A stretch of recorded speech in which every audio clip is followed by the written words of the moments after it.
Good evening प्यारे बच्चों, नमस्कार दोस्तों। आपका एक बार फिर स्वागत है हमारे यूट्यूब चैनल विधि कोचिंग क्लासेस और संकल्प करियर इंस्टीट्यूट में। प्यारे बच्चों, कल आपने ट्रेन संबंधित प्रश्नों में आपने टाइप नंबर 5 तक हल किया था। बच्चों, वहाँ पर आप लोगों ने जो लास्ट टाइप 5 पढ़ा था उसके आगे मैं ले चलूँगा, लेकिन सबसे पहले मैं एक बार रिवीज़न करना चाहूँगा कुछ बातें वही जो आप लोगों ने कल पढ़ा था उसी से रिलेटेड। कल आप लोगों ने देखा था कि किस तरह से दो ट्रेन एक दूसरे को विपरीत दिशा में, एक जाता है इधर तो एक इधर जाता है, उनके द्वारा तय की गई दूरी के कॉन्सेप्ट पे आपने देखा था कि यदि दो ट्रेनें एक दूसरे के विपरीत दिशा में चल रही होंगी तो दोनों ट्रेन आपस में मिलकर कितनी दूरी तय करेंगी। प्यारे बच्चों, उसमें आप लोगों ने क्या किया था कि दोनों ट्रेन यदि विपरीत दिशा में चल रही थी तो उनके द्वारा तय की गई दूरी को आपने कुल दूरी को दोनों ट्रेनों की लंबाइयों के योगफल के बराबर लिखा था। प्यारे बच्चों, जैसे यहाँ पर देख लीजिए, कल आप लोगों ने इस तरह से पढ़ा था कि यदि दो ट्रेन विपरीत दिशा में, मान लो ये T1 ट्रेन है और ये T2 ट्रेन है, ये इधर जा रहा है, आप समझ सकते हो, ए से समझ लो C की तरफ ये जा रहा है और ये B की तरफ जा रहा है। बच्चों, जब दोनों एक दूसरे के विपरीत दिशा में, या कह सकते हो कि दोनों ट्रेन एक इधर से जा रहा है एक इधर से जा रहा है बच्चों, तो भी ये विपरीत मानी जाती है। लेकिन यहाँ के लिए कॉन्सेप्ट आप हमेशा यही बनाइएगा कि जब दोनों विपरीत दिशा में चलती हैं तो उनके द्वारा तय की गई दूरी, कल आपने पढ़ा था इस पर कि इन दोनों की ट्रेनों की लंबाई, अगर पहले की लंबाई L1 है और दूसरे की लंबाई L2 है बच्चों, तो आप लोगों ने अगर ये पूछा गया कि दोनों मिलकर कितनी दूरी तय करती हैं तो आपने दोनों के ट्रेनों की लंबाइयों के योगफल के बराबर कुल दूरी लिखा था। प्यारे बच्चों, उसी के आगे मैं अगले टाइप की तरफ चलता हूँ। आज ट्रेन दोनों एक ही दिशा में चलेंगी। कल दोनों ट्रेनें विपरीत दिशा में चल रही थी। ये देखिए, ये आकृति थी, ये कल की बातें थी। आज क्या कह रहा है? आज कह रहा है दोनों ट्रेन एक ही दिशा में गतिमान है। कहने का मतलब, अगर पहला ट्रेन इस तरह से आगे बढ़ रहा है T1 ट्रेन, तो उसी ही दिशा में T2 ट्रेन भी चल रही। बच्चों, आज दोनों की दिशाएं समान हैं। सवाल बिल्कुल वही है, कॉन्सेप्ट भी वही है बच्चों, बस यहाँ पर ट्रेन की दिशा बदल रही है। आज ट्रेन एक ही दिशा में गतिमान है और आपसे ये पूछा जा रहा है कि यदि दोनों ट्रेन अलग अलग इनकी लंबाइयाँ दे दी गई हैं, अलग अलग इनके चाल दिए गए हैं। अब चाल बच्चों यहाँ पर तो क्लियर दिया नहीं कि कौन सा चाल, लेकिन आप निकालोगे तो चाल भी अलग अलग होगा। अब एक दूसरे को पार कर चाल अलग इसलिए होगा बच्चों क्योंकि अगर चाल अलग अलग नहीं होगा तो एक दूसरे को कभी वो पार भी नहीं कर पाएंगे। समझ आ रहे बच्चों? इसीलिए मैंने बोला कि अलग अलग लंबाई की यहाँ पर ये ट्रेनें हैं, तो हम चाल जब निकालेंगे तो आप देखिएगा इनके चाल भी अलग अलग आएंगे। यदि कभी भी ऐसा हुआ कि दो ट्रेन अगर एक ही दिशा में गति कर रही हों प्यारे बच्चों, तो अगर उनकी चाल समान है तो कभी भी एक दूसरे को पार कर ही नहीं पाएंगी। वो जिस दशा में थी उसी दशा में आगे बढ़ती चली जाएंगी। ऐसे भी देख लो, आप अपने दैनिक जीवन में उदाहरण आप समझ लो कि आप और आपका दोस्त यदि दोनों बाइक पर चला रहे हो, अगर 40 मीटर पर सेकंड के वेग से वो चला रहा हो, 40 मीटर पर सेकंड के वेग से आप चला रहे हो, तो दोनों एक साथ यदि स्टार्ट करोगे बच्चों, दोनों का चाल यदि नहीं बदल रहा है, सेम वही चाल है, तो प्यारे बच्चों क्या एक दूसरे को कभी वो पार कर पाएंगे? नहीं कर पाएंगे। बिल्कुल वही कॉन्सेप्ट यहाँ पर भी लगाना है प्यारे बच्चों। दो ट्रेन एक ही दिशा में गतिमान है, ये देखना है। आज का कॉन्सेप्ट यही है। कल क्या था कि दोनों विपरीत दिशा में विद्यमान थे, तो किस तरह से आप लोगों ने सवाल लगाया था। टाइप नंबर 5 तक आपने वही पढ़ा था। आज टाइप नंबर 6 है। तो सबसे पहले मैं सवाल को पढ़ता हूँ बच्चों। आप इतना समझ गए होंगे कि अगर ये विपरीत दिशा में एक दिशा में चलेंगे तो ऐसी स्थिति में कि वो एक दूसरे को अगर पार करेंगी तो चाल तो निकालना ही पड़ेगा बच्चों। सापेक्ष चाल यहाँ पर भी निकालना पड़ेगा, सब कुछ वही करना पड़ेगा। बस एक चीज़ का ध्यान रखिए कि दिमाग में एक बात आएगी कि यदि वो एक ही दिशा में गतिमान होंगे तो ऐसी स्थिति में दोनों के द्वारा तय की गई दूरी कितनी होगी। यानी बच्चों, यदि एक दूसरे को पार कर जा रहे हैं तो क्लियर मान के चलो कि इनकी भी अगर पूछा जाए कि इनके द्वारा तय की गई दूरी जब एक ही दिशा में गतिमान होंगी, कल हमने बताया था, थोड़ा हिंट भी किया था, आज भी जान लीजिए एक ही दिशा में अगर दोनों ट्रेनें विद्यमान अलग अलग गतियों से विद्यमान है बच्चों, तो एक ही दिशा में अगर विद्यमान है तो ऐसी स्थिति में एक दूसरे को पार करने पर दोनों के द्वारा जो तय की गई दूरियां होंगी, यहाँ पे हालांकि एक ही होगा जो पार करेगा, क्योंकि आप देख सकते हो कि जिसकी स्पीड तेज होगी वही पार करेगा। ऐसी स्थिति में उसके द्वारा कुल तय की गई दूरी बच्चों L1 प्लस L2 के ही बराबर होगी, अर्थात दोनों ट्रेनों के लंबाइयों के योगफल के ही बराबर ये भी होगा। बिल्कुल जो कल था कि यदि वो विपरीत दिशाओं में जा रहे हैं तो भी उनके द्वारा तय की गई दूरी कितनी थी, दोनों ट्रेनों की लंबाइयों के योगफल के बराबर थी प्यारे बच्चों। आज भी अगर एक ही दिशा में विद्यमान होंगी तो भी उनके द्वारा तय की गई दूरी जो होगी बच्चों वो उन दोनों ट्रेनों की लंबाइयों के योगफल के बराबर, पहले की लंबाई L1 दूसरे की लंबाई L2, ये ध्यान देंगे। ठीक है, चलिए आइए बच्चों हम क्वेश्चन पे चलते हैं।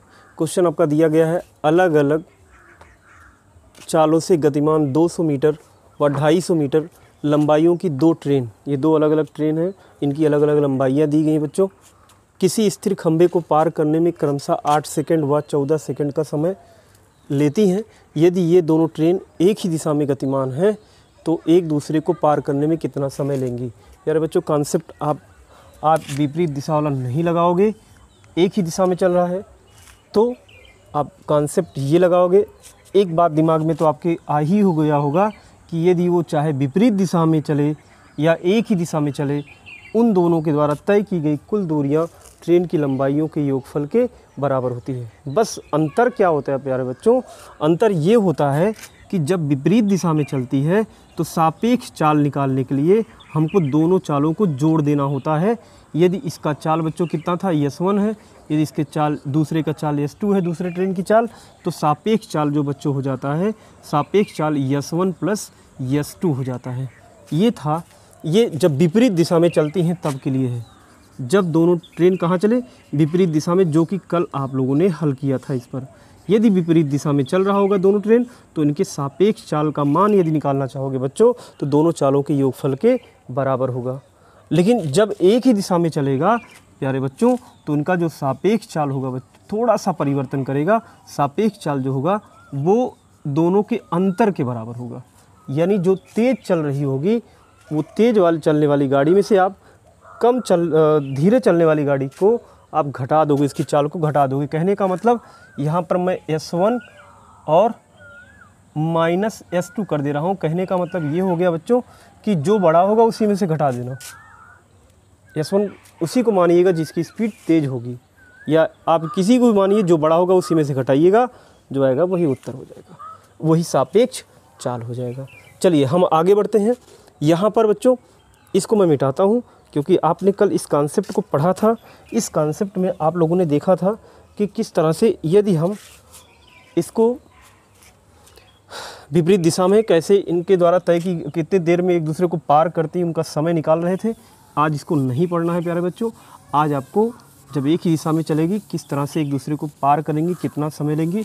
आप देखिए कॉन्सेप्ट मैंने यहाँ लिखा है, एक ही दिशा में चलेगी तो दोनों के द्वारा तय की गई दूरी, कहने का मतलब डिस्टेंस बच्चों मैं डायरेक्ट लिखूँगा। डिस्टेंस जो होगा दोनों ट्रेनों की लंबाइयों के योगफल के बराबर होगा, L1 प्लस L2 के बराबर होगा प्यारे बच्चों। यानी पहले की चाल अगर लंबाई 200 मीटर है ट्रेन की, दूसरे की 250 है बच्चों, तो यहाँ पर उनके द्वारा कुल तय की गई दूरी जो होगी वो आ जाएगी 450। क्लियर, 450 मीटर की दूरी तय करेगी प्यारे बच्चों। लेकिन किसी का चाल पता नहीं है। सबसे पहले चलो हम चाल ही पता कर लेते हैं कि पहले की चाल क्या होगी, अर्थात S1 यदि निकालना चाहोगे पहले की चाल बच्चों वही चाल बराबर दूरी बटा समय। अब आप यहाँ सोचिए कि पहले का चाल कैसे निकलेगा। पहले ट्रेन की लंबाई बच्चों कितनी है, 200 मीटर है, और वो किसी खंभे को कितने सेकंड में पार कर रही है, 8 सेकंड में पार कर रही है। तो आपको पुराना कॉन्सेप्ट याद ही होगा कि यदि ट्रेन किसी खंभे को पार करे, यदि किसी वृक्ष को पार करे, यदि किसी मनुष्य को पार करे तो उसके द्वारा तय की गई दूरी जो बच्चों होती है वो ट्रेन की लंबाई के बराबर होती है। यदि ये खंभा 8 सेकंड, ये ट्रेन यदि इस खंभे को 8 सेकंड में पार कर रही है बच्चों, आप इससे क्या पता कर सकते हो कि अगर ये 200 मीटर लंबी एक ट्रेन है, इस खंभे को पार करने में 8 सेकंड का समय ले रही है, तो अब आप यहाँ पर बता सकते हो कि इस 8 सेकंड में इस ट्रेन ने कितनी दूरी तय की। पहली बात, खंभे की लंबाई को जोड़ी नहीं जाती है। खंभे और यहाँ पर ये ट्रेन यदि इस खंभे को पार कर रही है तो उसके द्वारा तय की गई दूरी बच्चों उस ट्रेन की लंबाई के बराबर होगा। पिछले वीडियो में मैंने आपको बताया था। अब यहाँ पर बात आती है कि पहले की चाल कैसे निकालोगे बच्चों। आपको मालूम स्पीड इक्वल टू होता क्या है, स्पीड डिस्टेंस अपॉन टाइम। चाहे आप S1 लिख दो चाहे ऐसे ही रखो, कोई दिक्कत नहीं है। पहले के लिए पहले ट्रेन की बात हो रही है, पहले ट्रेन की बात हो रही है बच्चों। पहले ट्रेन के लिए ये आपका S बराबर D अपॉन T हो जाएगा। पहले ट्रेन की लंबाई जो है वही दूरी का काम करेगी बच्चों। ये आपका हो जाएगा कितना बताइए। चलिए मैं यहाँ पर अलग अलग लिख देता हूँ, नहीं तो आप कंफ्यूज हो जाओगे। यहाँ D1 T1 कर देता हूँ। तो ये बच्चों कितना हो जाएगा D1, इसका 200 मीटर लंबी ट्रेन थी, 8 सेकंड में खंभे को पार कर रही, तो इसके द्वारा तय की गई दूरी इतनी होगी। आप इनको सरल कर लो तो 4 देखो यहाँ पर 4 दूना 8, 4 पच्चे 20 कटेगा 2 25 में 50, यानी आ कितना गया बच्चों, आ गया 25 मीटर प्रति सेकंड। ये आ गई पहले ट्रेन की चाल आ गई प्यारे बच्चों, 25 मीटर पर सेकंड पहले ट्रेन की चाल आ गई। अब दूसरे की बात करते हैं, दूसरे ट्रेन की बात कर लो। दूसरे ट्रेन की बात करें तो दूसरा ट्रेन बच्चों क्या है, उसकी चाल अगर निकालना चाहो तो ऐसे इसको भी निकाल सकते हो। कैसे निकालोगे, दूसरे ट्रेन की चाल बच्चों कितनी लंबाई कितनी ट्रेन की 250 मीटर की है, और कितने सेकंड में पार कर रही है उस खंभे को, उसी खंभे को वो 14 सेकंड में पार कर रही है प्यारे बच्चों। इसका भी आप चाल निकाल सकते हो। यहाँ पर भी D2 बटा कितना हो जाएगा बच्चों, T2 हो जाएगा। अब आप यहाँ पे हल कर लो। ये 250 मीटर की लंबी ट्रेन, क्योंकि वही पार करेगी उतनी दूरी भी तय करेगी, और समय कितना ले रही 14 सेकंड ले रही। इनको सरल कर सकते हो, 2 7 14 125, कहने का मतलब बच्चों कितना आ जाएगा, ये 125 बटा 7 मीटर प्रति सेकंड हो जाएगा। ये दूसरे की चाल आ जाएगी प्यारे बच्चों। इस तरह से ये आपका दूसरे का भी चाल आ गया। जब आपको पहले की भी चाल मालूम हो गई, दूसरे की भी चाल मालूम हो गई, अब आप क्या निकालो बच्चों, सापेक्ष चाल निकाल लो। जब आप सापेक्ष चाल निकालोगे तो दोनों ट्रेनों का चालों का अंतर करोगे। अब दोनों ट्रेनों को चालों का अंतर करोगे बच्चों, सापेक्ष चाल वही होगा। सापेक्ष चाल देखो मैं लिख रहा हूँ क्यों, क्योंकि जिससे आपका कॉन्सेप्ट बेटा क्लियर रहे। क्योंकि अभी मैं डायरेक्ट ट्रिक का ही, अगर मैं संकेतों का ही प्रयोग करूं तो हो सकता है आप कंफ्यूज हो जाओ कि ये क्या है। सापेक्ष चाल का मतलब वही जो दोनों एक साथ चल रही, तो वहाँ पे सापेक्ष चाल ही प्रयोग किया जाएगा। सापेक्ष चाल क्या होगा बच्चा, दोनों चालों का अंतर किया जाएगा।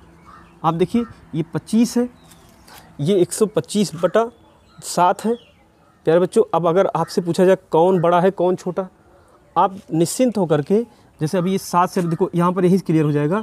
ये देख लो आप, जैसे भाग ही कर लो, कितना है 7, 7 के 7, तो कहीं ना कहीं ये छोटा ये बड़ा, तो 25 में से आप माइनस कर दो, 25 माइनस हो जाएगा 125 बटा 7 हो जाएगा। आप इनको 25 सत्ते कितना हो जाएगा बच्चों, 175 हो जाएगा, 175 हो जाएगा, और माइनस कितना हो जाएगा 125 बटा बच्चों कितना हो जाएगा 7 हो जाएगा। अब आप देख सकते हो कि यहाँ पर घटने के बाद कितना आ जाएगा बच्चों, 50 बटा 7। ये मीटर प्रति सेकंड बच्चों क्या आ गया पहले बताओ, ये आ गया सापेक्ष चाल आ गया।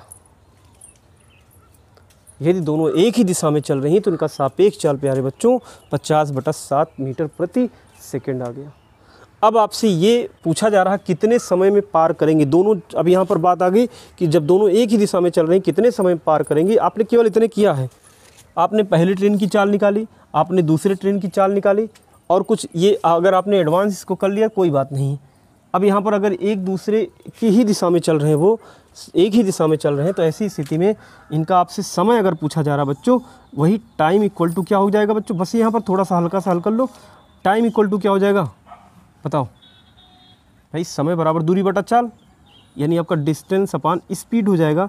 डिस्टेंस जब दोनों एक ही दिशा में चल रही हैं, दोनों ट्रेनों की लंबाइयों को योगफल के बराबर दूरी तय करेगा। अर्थात आपने पहले ही इस चीज़ को कर लिया था। यहाँ पर देखिए प्यारे बच्चों, यहाँ पर पहले ही आपने तय कर लिया था, आपने निकाल लिया था कि किस तरह से दोनों मिल करके कितनी दूरी तय करेंगी, 450। तो यहाँ पर हो जाएगा 450 मीटर की दूरी तय कर रही हैं बच्चों। कितना समय ले रहा है, स्पीड कितनी है, सापेक्ष चाल कितनी है, 50 बटा 7 है बच्चों। 7 पलट के ऊपर चला जाएगा, आगे मैं बढ़ा देता हूँ, ये हो जाएगा 450 बटा 50 और गुणे कितना हो जाएगा 7 हो जाएगा। आप इसको कैंसिल कर सकते हो। अब 5 9 45 हो जाएगा बच्चों, 9 सते 63। यही आपका उत्तर आ गया प्यारे बच्चों। बिल्कुल आप इसको आसानी के साथ हल कर सकते हो कि यदि वो दोनों ट्रेन एक दूसरे की ही दिशा में गतिमान है, एक ही दिशा में गतिमान है, तो एक दूसरे को पार करने में प्यारे बच्चों 63 सेकंड का समय लेंगी। और आपके ऑप्शन में पहला ही ऑप्शन ऐसा है जो 63 सेकंड है, आपका ऑप्शन नंबर 1 यही राइट आंसर हो जाएगा। प्यारे बच्चों मुझे लगता है आपको कॉन्सेप्ट समझ में आ गया है। आप केवल इतना समझने की ज़रूरत है कि कुछ दोनों का चाल दिया नहीं था, आपको चाल तो निकालना ही पड़ेगा। बस यहाँ पर मैंने लिख दिया, वहाँ पर आपको डायरेक्ट करना है, कुछ करना नहीं था। आपको इतना ज़्यादा कुछ करने की ज़रूरत नहीं है, डायरेक्ट आप इसको निकाल सकते थे। पहले का चाल निकाल लो प्यारे बच्चों और दूसरे की चाल निकाल लो, इनका सापेक्ष चाल निकाल लो। फिर इसके बाद आपके पास फार्मूला समय पूछ ही रहा है, डिस्टेंस अपॉन टाइम का प्रयोग करके आप हल कर सकते हो।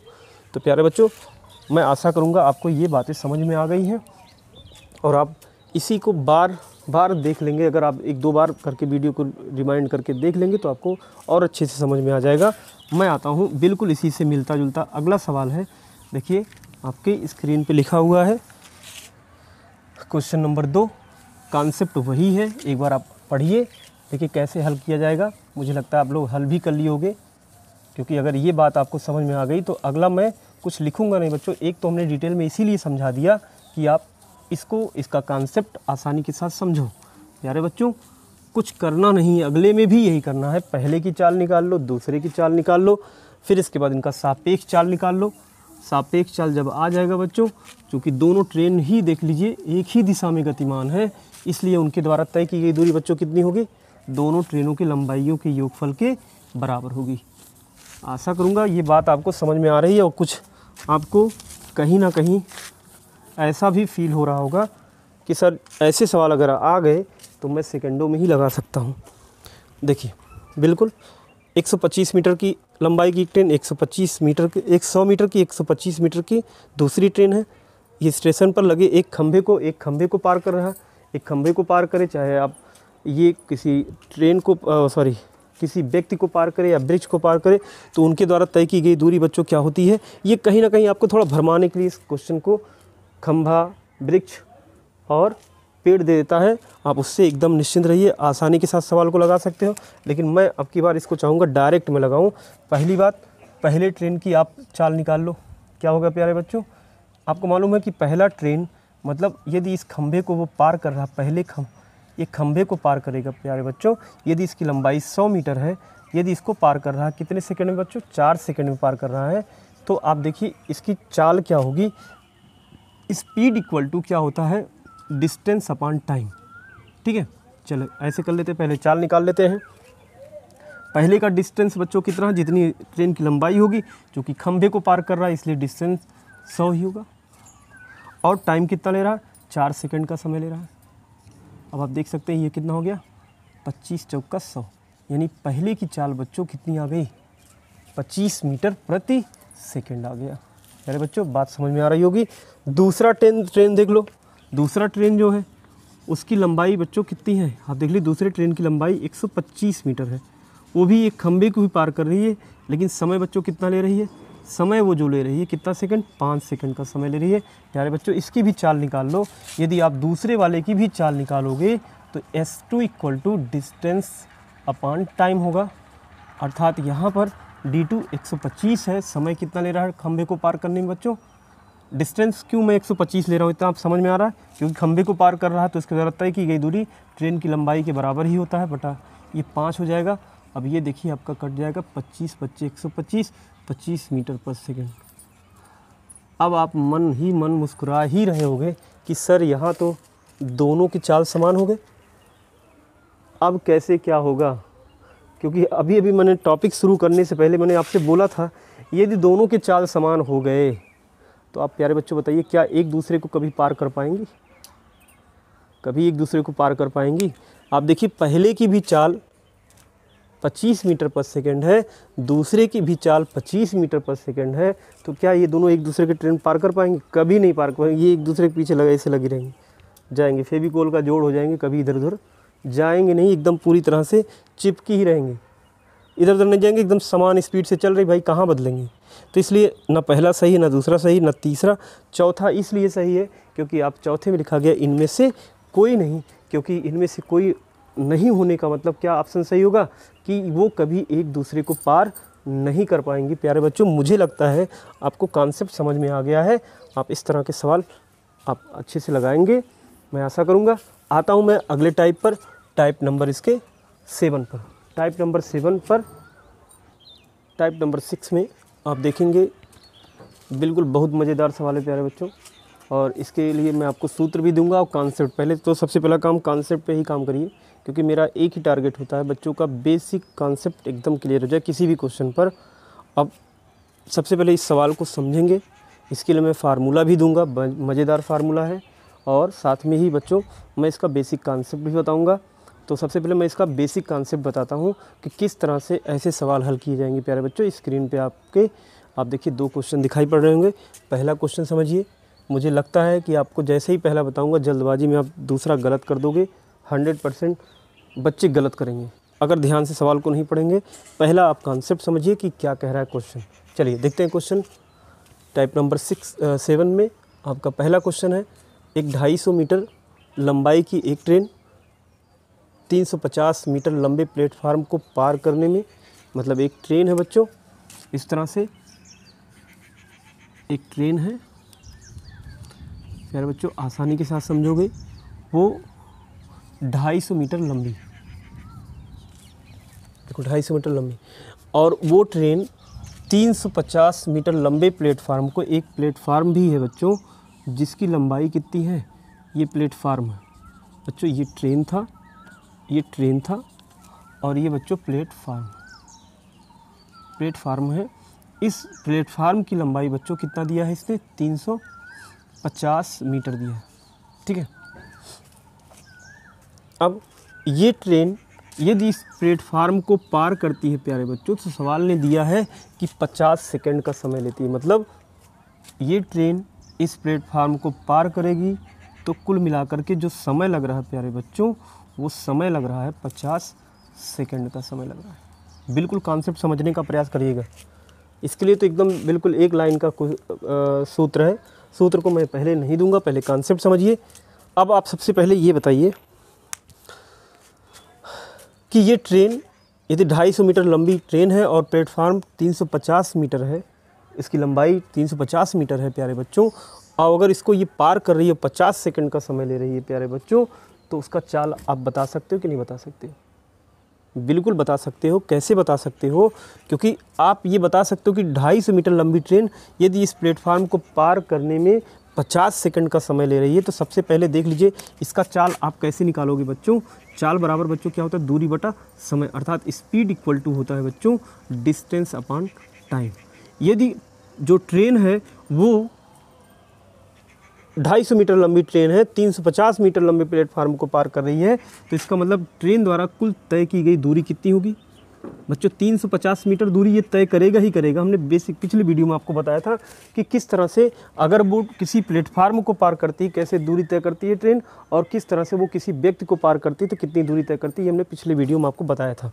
प्यारे बच्चों, कुल डिस्टेंस जो होगा, ये दोनों ट्रेन की लंबाई प्लस 350 मीटर ये दोनों जुड़ जाएंगे, क्योंकि ट्रेन जब ये इस प्लेटफार्म को पार करेगा तो 350 मीटर की दूरी तो तय करेगा ही, साथ में अपने आप को भी पार करेगा, तब जाकर ट्रेन पार माना जाएगा कि इसने इस प्लेटफार्म को पार किया है, तभी पार ही होगा।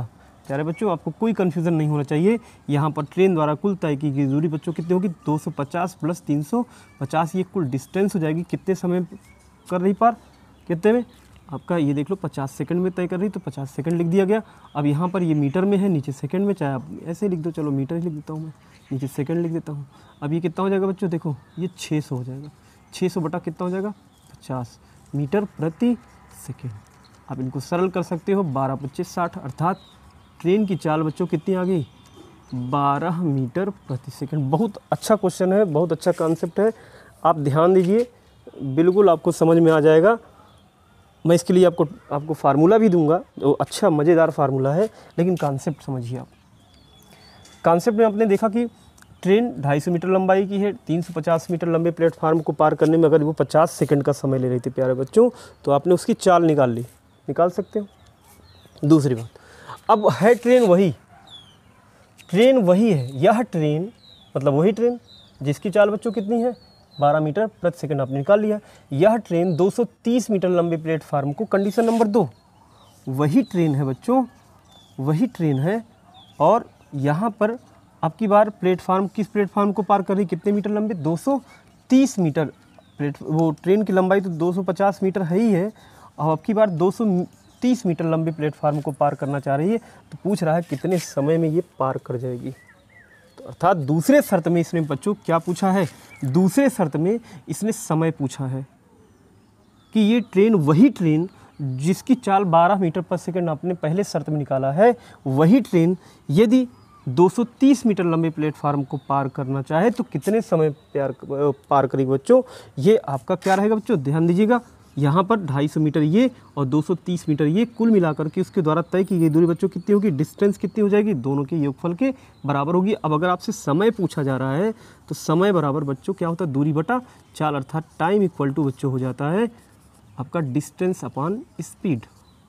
अब आप बता दो डिस्टेंस कितनी तय करेगी, ये तय करेगी बच्चों दोनों ट्रेन की लंबाई प्लस प्लेटफार्म की लंबाई के बराबर योगफल के बराबर तय करेगी, अर्थात 250 प्लस 230 बटा बच्चों कितना आ जाएगा, स्पीड कितनी निकाले थे आप 12 निकाले थे, आप यहाँ मीटर लिख सकते हो या मात्रा कभी बाद में प्रयोग कर लीजिएगा। ये आपका कितना हो जाएगा बच्चों 0 और ये 8 और ये 480 बटा बच्चों कितना हो जाएगा 12। अब आप इनको सरल करोगे तो 12 चौका 48 यानी 440 आ जाएगा, और 40 मीटर समय पूछ रहा है तो बच्चों सेकंड हो जाएगा। यानी इसके लिए जो आपका ऑप्शन होगा बच्चों, मैंने ऑप्शन इस क्वेश्चन में नहीं लिया है, ऑप्शन नहीं लिया है, आप ये जानिए जो ऑप्शन 40 सेकंड वाला होगा वही आपका सही होगा।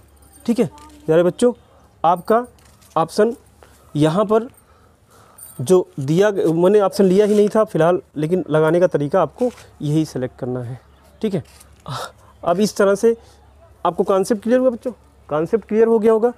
अब मैं इसके लिए एक अच्छा सा फार्मूला देता हूँ, बिल्कुल रटोगे अच्छा भी लगेगा आपको, लेकिन इससे पहले एक बार फिर से मैं रिपीट कर देता हूँ कि 250 मीटर लंबी ट्रेन 350 मीटर लंबे प्लेटफार्म को पार करती है कितने सेकंड में, 50 सेकंड में। क्वेश्चन नहीं दिया था तो हमने इसका स्पीड निकाल लिया। फिर वही ट्रेन अगर वो 230 मीटर लंबे प्लेटफार्म को पार करेगी कितना समय लेगी ये पूछ रहा है, तो time equal to distance upon platform या पुल, कुछ भी होगा प्यारे बच्चों। आप पुल और प्लेटफार्म, यहाँ पर बार बार मैं प्लेटफार्म ही बोल रहा हूँ, तो आप डोंट माइंड, दिक्कत नहीं है, चाहे वो पुल होगा और चाहे प्लेटफार्म होगा, दोनों मतलब एक लंबाई ही तय करनी है यहाँ पर, चाहे पुल बोलिए चाहे प्लेटफार्म। हालांकि क्वेश्चन में पुल बोला है तो पुल ही बोलिए, तो कॉन्सेप्ट वही रहेगा, कुछ करना नहीं है।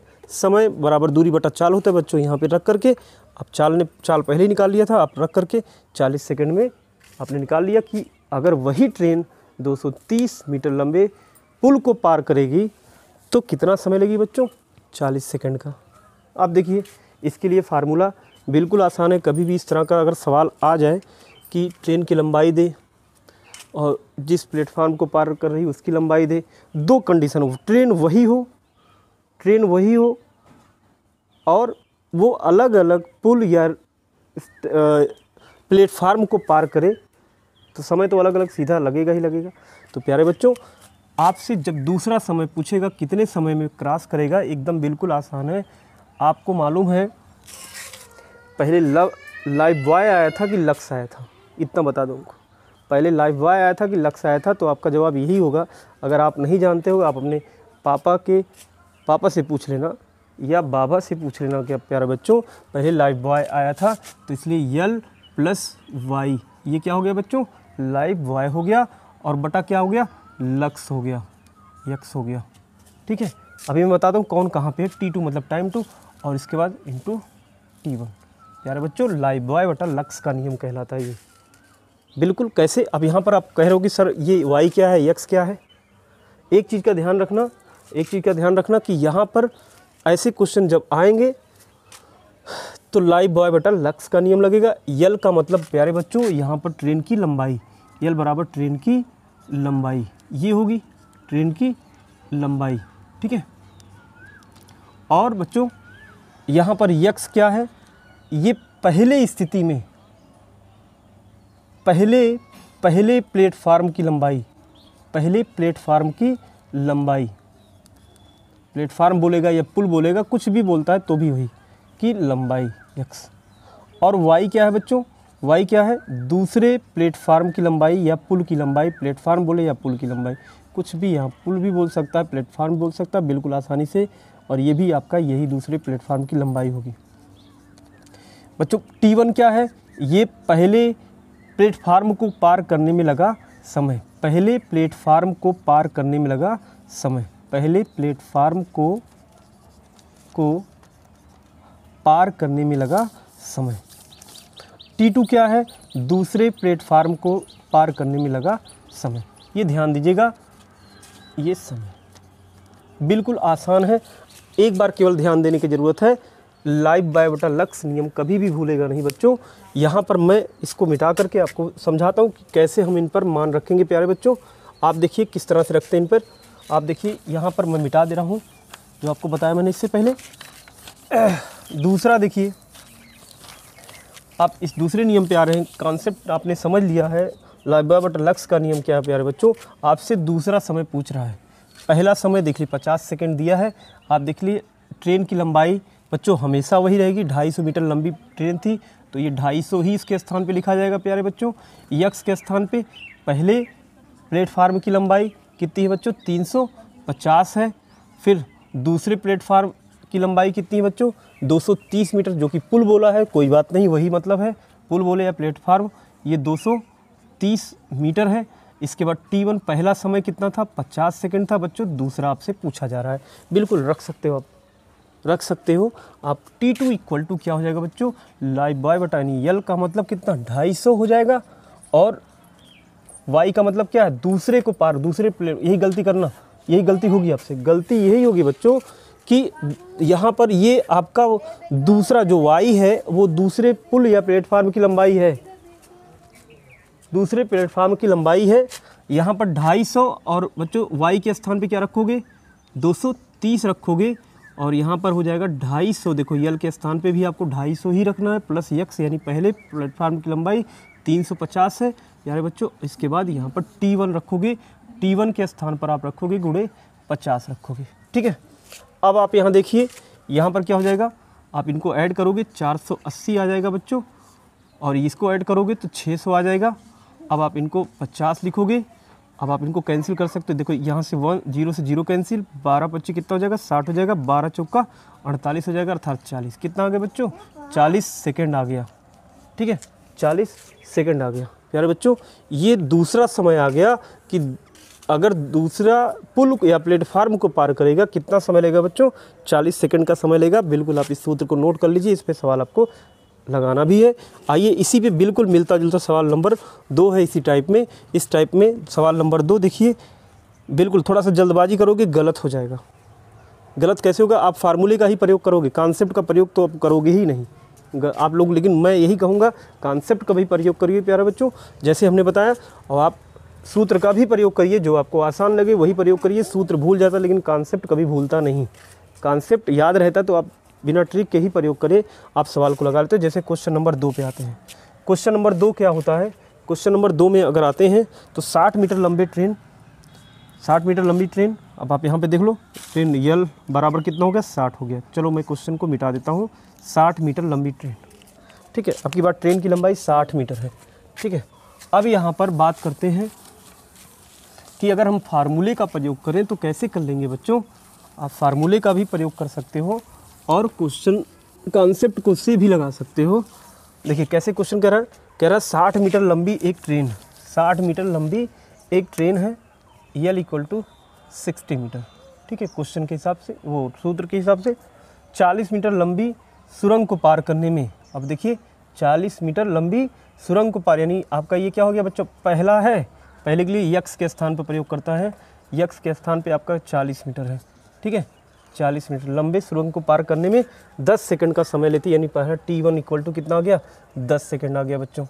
फिर इसके बाद क्या कह रहा है, ट्रेन द्वारा 65 मीटर प्लेटफार्म पर खड़े व्यक्ति को पार करने में। अब आप देखिए जल्दबाजी में गलती क्या की हो, यहाँ पर आप 65 मीटर लंबा प्लेटफार्म को पार करने की बात नहीं कर रहा है बच्चों, आपसे ये कह रहा है कि 65 मीटर लंबे प्लेटफार्म पर खड़े व्यक्ति को पार करने में, प्लेटफार्म को पार करने की बात नहीं कर रहा। दूसरे शर्त में ये कह रहा है कि अगर वो 65 मीटर प्लेटफार्म पर खड़े व्यक्ति को पार करना चाहेगी तो कितने समय में पार करेगी। प्यारे बच्चों, यहाँ पर प्लेटफार्म, अगर आप ये सोचिए y बराबर मैं 65 लिख दूं तो 65 मीटर लिखना बिल्कुल गलत होगा, क्योंकि हमको प्लेटफार्म, दूसरे शर्त में प्लेटफार्म को पार करने की बात ही नहीं कर रहा है। वो ये कह रहा है कि 65 मीटर लंबे प्लेटफार्म पर खड़े व्यक्ति को पार करना है।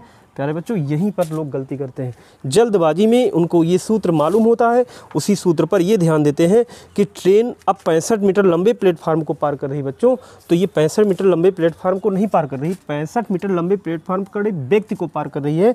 इसलिए अब यहाँ पर अगर y की बात करें तो 65 मीटर नहीं होगा प्यारे बच्चों, y का मान जो होगा बच्चों वो 0 होगा, क्योंकि यदि ट्रेन व्यक्ति को पार करती है तो उसके द्वारा तय की गई दूरी जो होती है ट्रेन की लंबाई के बराबर होती है। तो ट्रेन, यहाँ पर ट्रेन की लंबाई तो हम लेंगे ही लेंगे, लेकिन वहाँ पर प्लेटफार्म की लंबाई जहाँ पे हम y बराबर लिखते थे वहाँ पर 0 लिखेंगे, क्योंकि व्यक्ति को पार कर रहा है। प्यारे बच्चों, अब देखिए डायरेक्ट फार्मूले पे आ जाइए। टी टी इक्वल टू क्या होता है, लाइव बॉय बटा लक्स का नियम, लाइव बॉय एल प्लस वाई, लक्स यक्स हो गया और यहाँ पर T1 हो गया। ये देखिए, अब यहाँ पर मान रख दिए लंबाई ट्रेन की हमेशा वही रहेगी 60 और प्लस y के स्थान पे आपको 0 ही लिखना है। और यहाँ पर 60 और प्लस बच्चों कितना हो जाएगा, यहाँ पर लंबाई, ये देखिए पहले प्लेटफार्म की लंबाई 40 हो गया और गुणे समय बच्चों कितना लग रहा है, पहले को पार करने में 10 सेकंड का समय ले रही है। इनको हल कर लीजिए, ऊपर आ गया 60 बटा नीचे हो गया 100। अब आप देखिए यहाँ पर 10 है, ये 10, एक शून्य कटेगा, एक शून्य से ये कटेगा, अर्थात बच्चों कितना सेकंड लग गया, 6 सेकंड का समय लगेगा। यही राइट आंसर, मैंने ऑप्शन नहीं लिया है, बस इतना जानिए कि आपका जो आंसर आएगा वो 6 सेकंड का आएगा। इस तरह से प्यारे बच्चों आप लोगों ने टाइप नंबर 7 पढ़ा, आपको समझ में भी आया होगा। आप ढूंढ करके इस तरह के क्वेश्चन लगाइए, बहुत काम का सूत्र है, अच्छा सूत्र है, इस पर 1-2 सवाल अपने मन से लगाइए। प्यारे बच्चों, आज के लिए हम इतना ही, बाकी कल मैं नए टाइप के साथ आपसे मिलता हूँ। तब तक के लिए सबको नमस्कार।